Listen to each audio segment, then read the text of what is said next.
শুভ দ্বীপ্রহর বন্ধুরা, তোমরা সবাই কেমন আছো? আশা করছি তোমরা সবাই খুব ভালো আছো। আমরাও কিন্তু ভালো আছি, ঠিকঠাক আছি। আজকে মেয়ের হচ্ছে তাড়াতাড়ি স্কুল ছুটি হয়ে গেছে, যেহেতু পরীক্ষা চলছে, তো সেখানে তাড়াতাড়ি বাড়িও চলে এসছে। আজকে তোমাদের সাথে একটা সারপ্রাইজ শেয়ার করব, যেটা তোমরাও সারপ্রাইজ আর এই যে মেয়েকেও সারপ্রাইজ দেবো।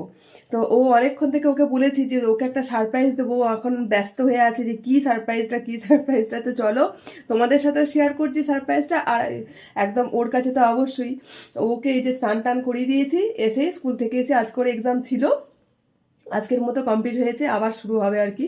তো চলো তোমাদেরকে সারপ্রাইজটা কি আগে সেটা আমি অবশ্যই দেখাই। তো তোমরা দেখতে থাকো, আর কেমন সারপ্রাইজটা সেটা কিন্তু অবশ্যই বলবে, ঠিক আছে? এই দেখ বন্ধুরা, এই যে দেখো, তোমাদের কাছে আমি আগেও শেয়ার করেছি আমার এই নতুন অপরাজিতা গাছটা, মানে নীলকণ্ঠা ফুলের গাছটা। তো দেখো আজকে ফার্স্ট টাইম ফুল ফুটলো। আর এই যে পুরনো গাছটাতেও কিন্তু আজকে আমার অনেক ফুল ফুটেছে, মানে প্রতিদিনই এখন একটু একটু করে ফুটছে।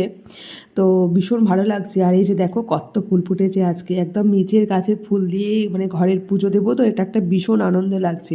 হয়তো অনেকের মনে হতে পারে এটা আবার দেখাবার কী আছে, কিন্তু খুব ভালো লাগছে। যে কোনো জিনিস ভালোবেসে করলে এটা মন থেকে অবশ্যই ভালো সাকসেস পাওয়া যায়। তো এই যে দেখো, খুব আনন্দের বিষয় এটা, আমার কাছে খুব ভালো লাগছে, খুব খুশির মুহূর্ত। তাই তোমাদের সাথে শেয়ার না করে পারলাম না। আর মেয়ে তো খুব খুশি হয়েছে, ও অবশেষে ফুলগুলো সব তুললো।